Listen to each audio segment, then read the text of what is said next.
Hello students, welcome to the ongoing lecture series on international business. Today we will discuss the theories of international trade, part 1. Now I am Professor Shoma Sengupta, Kamla Nehru College, Delhi University. In this lecture we will discuss the different theories of international trade. We will begin with the mercantilist theory and one of the classical approach, that is the absolute cost advantage theory. So, to begin with, the mercantilist doctrine or mercantilism. Now, this is the first or the earliest theory of international trade. It emerged in England in 16th century. Now, this is based on some assumptions. The first one is that wealth of a nation consisted of gold and silver, which were then the currency of trade between countries. So, when you are measuring the wealth of the nation, it will be in terms of the gold and silver holding of the country. This wealth helps in maintaining a large army and willpower on people. So, the more the wealth, the more will be spent on the army and it will give a willpower on the people.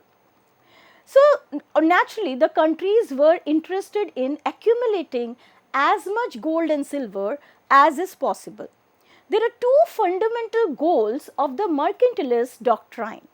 The primary goal of trade is to increase the wealth of the nation by acquiring gold and silver. As we have said that if gold and silver is more, then the wealth of the nation will be more, and that can be used, it can be used for military conquest. So, to maintain an army, armament and all the other things or animals or power needed for winning the war, for that purpose only the countries were accumulating as much gold and silver as is possible.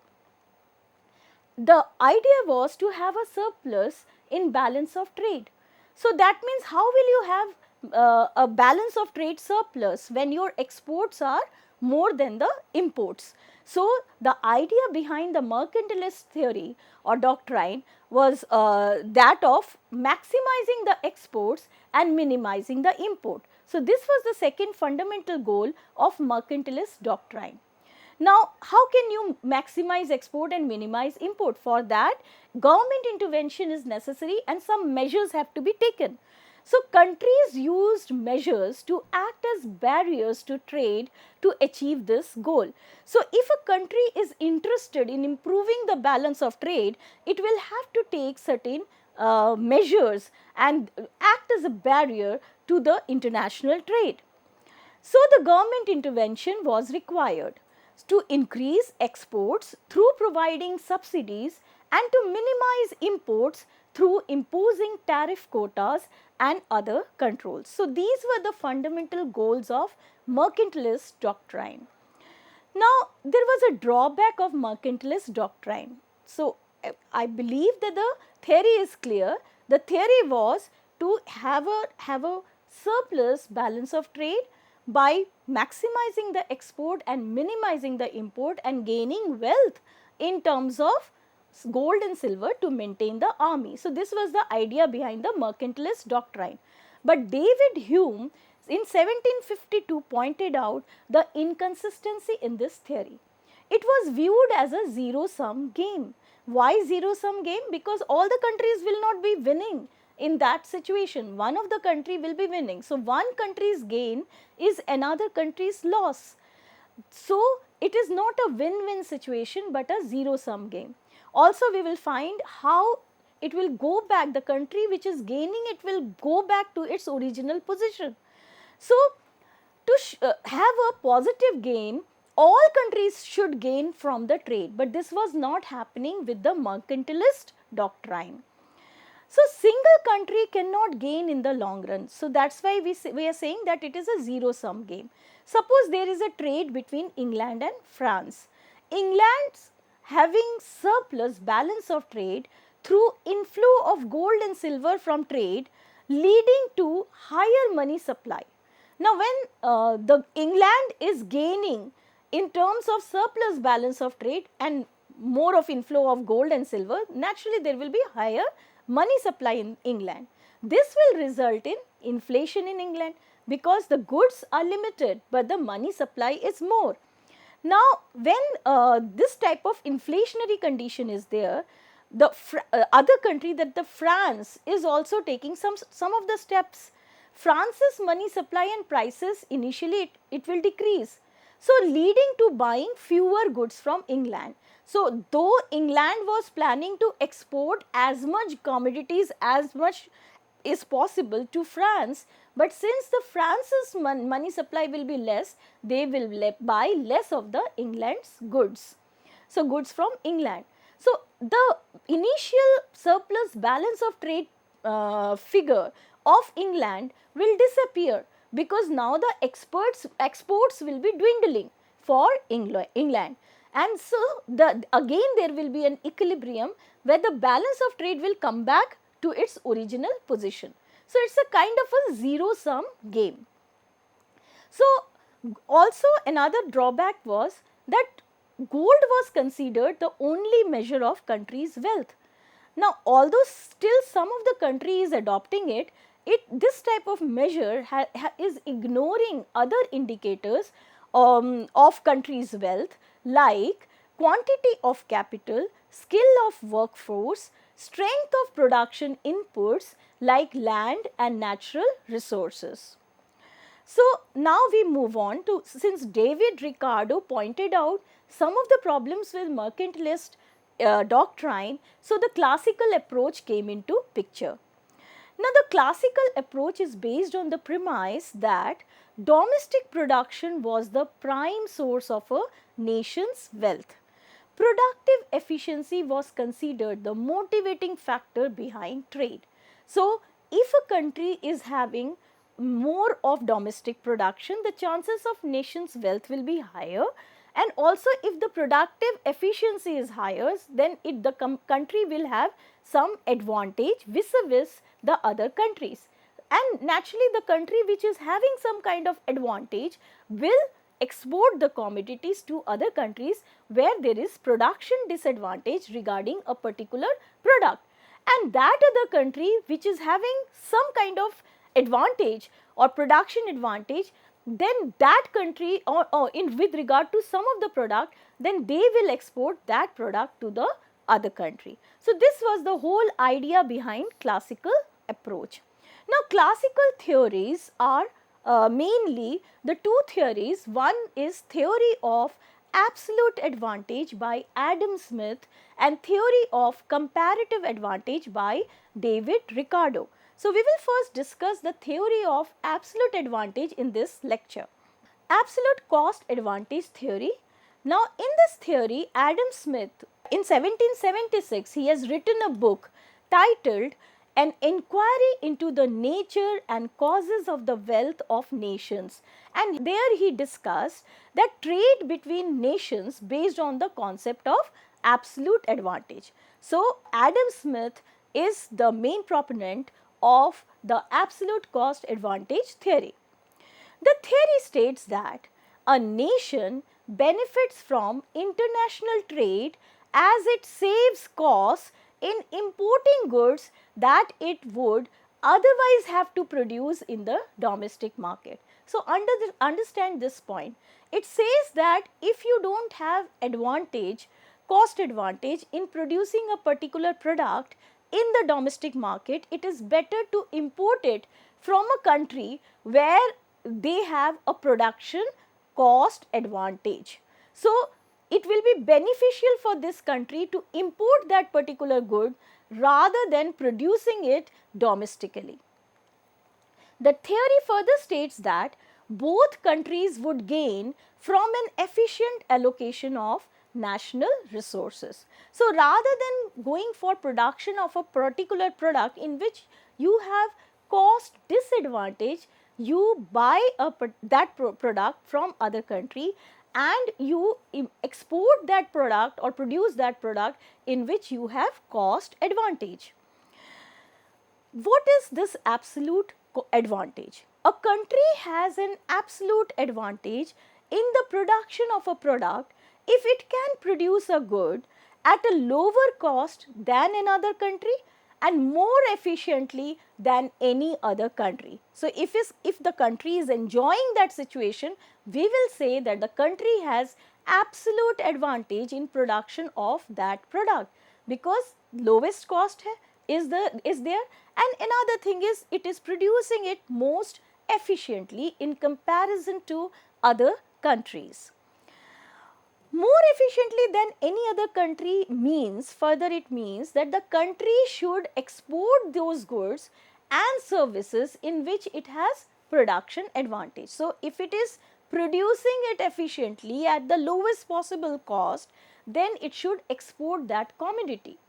But if it is other way around, then import those goods and services in which it has a production disadvantage. Now, there are certain sources of absolute cost advantage. How a country gains absolute cost advantage. So, there are basically two sources. One is the natural advantages and the second one is acquired advantages.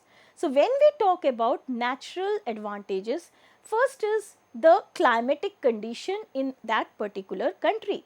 It may be conducive to the production of certain commodities. So, the climate, the geographical features of that country, also the access to certain natural resources, this gives an advantage to that country in production of particular product.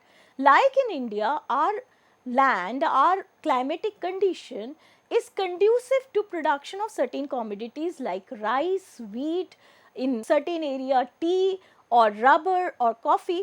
So, that will give some kind of natural advantage.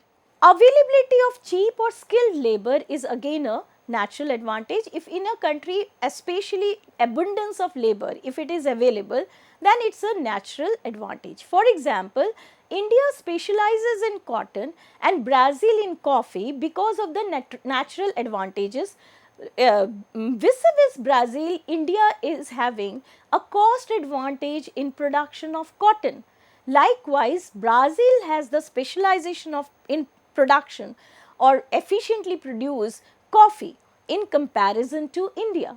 So, if it is other way around, the cost will escalate. So, if India starts producing more and more of coffee and Brazil starts producing more and more of cotton, then the overall cost for both the countries will increase. So, it is better to trade these commodities between those two countries, and they should specialize in those commodities in which it has natural advantage.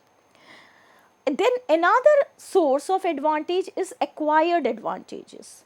Manufactured goods, like that is an acquired advantage. If a country is producing more of manufactured goods because of the superior technology, then we can say that it is an acquired advantage.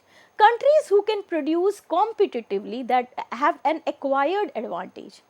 This can be in the form of superior technology, skilled workforce, process advantage. So, in some of the countries, beside one thing is they might not be having natural advantage, but they have developed a kind of a superior technology or production processes or skilled workforce through which they have gained some acquired advantages. Acquired advantage in production technology gives a country's products an identity, help them to face global competition by being easily distinguished from those of its competitors. So, for example, Indian craftsmanship can be considered as an acquired advantage. Likewise, in Switzerland, manufacture of machines and time equipments or watches or clocks, that is a skill which has been acquired over the years. Then certain assumptions were there for explaining the absolute cost advantage theory. So, certain assumptions are there. We will discuss the assumptions for absolute cost advantage theory. One of the assumption is inexistence of trade barrier. So, to explain the absolute cost advantage theory, they believe that there is no existence of trade barriers between the countries. and government do not implement trade barriers to restrict or discourage the importation or exportation of a particular goods. So, it is a kind of a free trade between the countries. Here we will later on discuss that we are taking only two countries in consideration, or to represent the whole of the world. So, we will discuss that in the coming points. So, the first assumption is inexistence of trade barriers. Second is the lack of mobility for factors of production. So, whether it is labor or any say funds or anything, they believe that for the purposes of this theory, they assumed that there is a lack of mobility for factors of production. So, factors of production cannot move between countries. This implies that the production possibility frontier of each country will not change after the trade. Then another is trade balance. So, Adam Smith assumes that exports must be equal to imports. So, that means trade balance, no surplus situation is there, and no negative situation is also there. So, no surplus, no deficit, it is a perfect balance. This means there are no trade imbalances, trade deficits or surpluses. Constant returns of to scale, this is another assumption. So, in economics terms, we believe that there will be economies of scale when you produce more and more of a commodity. But for simplicity, Adam Smith assumes that we will get constant returns as production scales, meaning there are no economies of scale.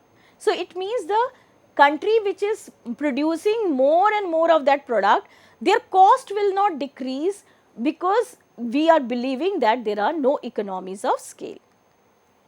There are certain additional assumptions to explain the absolute cost advantage theory numerically also. So, the first is that only two countries are there. So, we know that in the world there are more than 200 countries, but here we are believing that only two countries are trading among themselves, and that represents the world trade.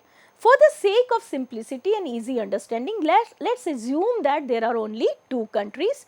For example, Brazil and India have the same amount of resources, and these can be used to produce either cotton or coffee. So, this is our assumption, said that both the countries is having same amount of resources in whatever terms. Here we will take only one resource, and that is the labor hours. So, and this can be used for production of cotton or coffee. Two commodities or goods are there.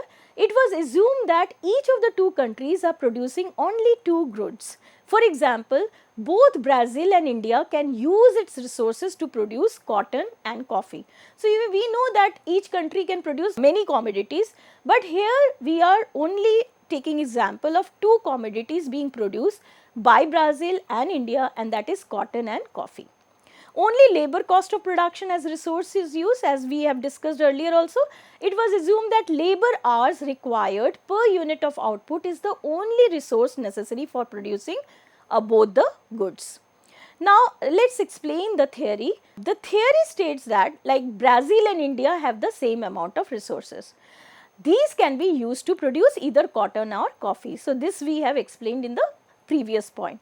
So, let us assume that both the countries have 100 units and hours of resources available. Each of the countries having 100 units, and they can use the whole of the 100 units for production of one of the commodity, or they can divide the resources in some proportion between the production of two commodities. Now, take this example where hours required to produce 1 unit of each of the goods, coffee and cotton we will discuss. Suppose Brazil requires 4 hours of labor hours to produce 1 unit of coffee, or per ton. Here we are talking about per ton. So, 4 units per ton for coffee and 10 units per ton for production of cotton. India on the other hand needs 20 units or hours per ton for production of coffee and 5 units for production of cotton. So, we can see from this table that Brazil has an advantage, cost advantage in production of coffee, while India is having a cost advantage in production of cotton. Suppose there is no trade between these countries. First of all, let us discuss this table. It takes Brazil 4 units or 4 hours of resources to produce 1 ton of coffee and 10 units or 10 hours to produce 1 ton of cotton. Brazil could produce, now suppose they are putting whole of the amount for production of one of the commodity, then 25 tons, that is 100 is the labor hour available or resource available, divided by per ton unit required, that is 4. So, that will come to 25 tons of coffee and no cotton, or 10 units, that is 100 divided by 10 of cotton and no coffee. Conversely, in India, it takes India 5 units or 5 hours of resources to produce 1 ton of cotton and 20 units or 20 hours to produce 1 ton of coffee. So, India could produce 20 tons, that is 100 resource available divided by 5 units required of cotton, that is 20 tons, and no coffee, or 5 units of coffee, that means 100 the whole of 100 used for production of coffee. So, 100 by 20, that is 5 units, and no cotton. So, this can be explained in the table. This is the situation which we have discussed. Now, the table will suggest that Brazil has an absolute advantage in producing coffee. Brazil takes fewer hours to produce coffee. Brazil will be better off if it specializes in coffee. India has an absolute advantage in producing cotton. India takes fewer hours to produce cotton. India will be better off if it specializes in cotton. This indicates Brazil should specialize in the production of coffee and India should specialize in the production of cotton. Adam Smith states that both countries benefit from specialization and trade.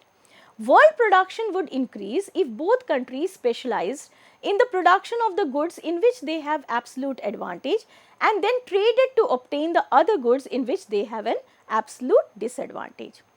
So, now we will discuss it in two situations. This you have understood how it works. So, world output without trade, and then we will discuss world output with trade.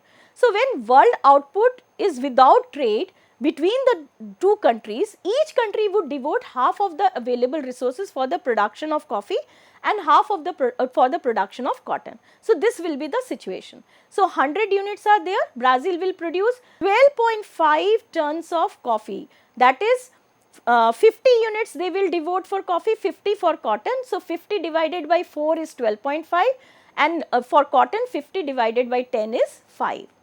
For India, it is again 100 units will be 50 devoted for coffee and 50 devoted for cotton, since per ton requirement is 20 and 5 respectively. So, the output will be 2.5 for coffee and 10 for cotton, 10 tons for cotton. So, if we see the total output, and since in the world we are saying only two countries are there, that is Brazil and India. So, that is 17.5 tons will be produced by Brazil, 12.5 by India, the total will be 30 tons, and they are not trading. So, they are devoting their resources for production of both the commodities. So, the combined production would be 15 tons of coffee, that is 12.5 plus 2.5, and 15 tons of cotton, that is 5 plus 10 for the two countries, totaling 30 tons of the two commodities. Now, if we see this graph, we will find that the points are A and B are the output for Brazil and India when they do not trade with each other. Okay. Now, we move further, that world output with trade, and there we see that each country will produce only that commodity in which it has an absolute advantage. So, Brazil has an absolute advantage in production of coffee. So, they would produce 25 tons of coffee and India would produce 20 tons of cotton. So, they are devoting whole of the resources in production of those commodities in which they have cost advantage, and then they will trade between themselves.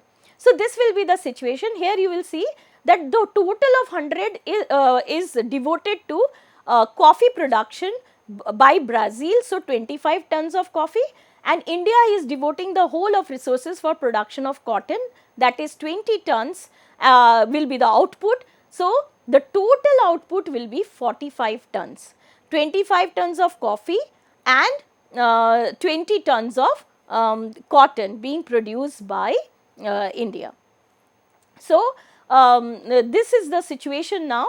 The point C, that is your whole of the amount, the coffee will be produced by Brazil, and the production of cotton will be totally done by India. So, total global production as a result of the trade would be 45 tons of output, a gain of 15 tons as a result of trade. Hence, countries engaged in open trade benefit from lower costs of production. Now, merits of the absolute cost advantage theory are efficiency in production. This is the first theory that suggests international specialization increases efficiency. Then it indicates what a country should import and export. This theory indicates that a country should export goods in which it has absolute cost advantage and import in which it does not have the advantage. Saves cost in importing goods, as we have discussed. It will be cost effective to import goods in which you do not have cost advantage, and it will save the valuable resources of both the countries. Both countries will gain. It is a win-win situation for both countries. All countries gain out of international trade because the world output as a whole will be more. There are certain limitations of absolute cost advantage theory, that it explains only a small percentage of world trade. The world trade is much more or goes beyond whatever we have discussed. It has limited explanation. The theory explains only when the country enjoys cost advantage in one commodity. It does not explain what happens when one country has an absolute advantage in producing both the commodities or all the goods. Incorrect assumptions are there. The assumption of exchange ratio of 1:1 between two countries is not always true.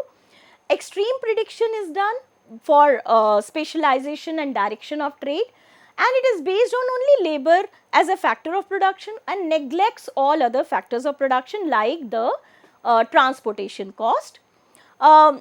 Economies of scale has been neglected by this theory, and if that is the case, economies of scale happens, then naturally the country will gain some economies and cheaper way they can produce a commodity. So, it will have an impact on import and export. Unrealistic assumptions are there. All the assumptions like only two countries, two commodities, commodities are homogeneous, resources are immobile, only labor cost of production, homogeneity of taste, these are unrealistic. So, to summarize, we can say we have discussed two theories: mercantilism. This theory primary goal of this is to trade is to increase the wealth of the nation by acquiring gold and silver to be used for military conquest. But the problems were there. David Hume's pointed out that there is inconsistency and it leads to zero sum game, that is one country gains and another country loses. Then comes the classical theory with two theories, but we have discussed only one in this, and that is the absolute cost advantage theory by Adam Smith, which states that the country should export goods in which it has absolute cost advantage and import the goods in which it has lacks such advantage. So, this theory was criticized for its unrealistic assumptions. So, the certain references, one by C.B. Gupta, Sumati Verma, and Hill and Hurd, these are the references. Thank you, students.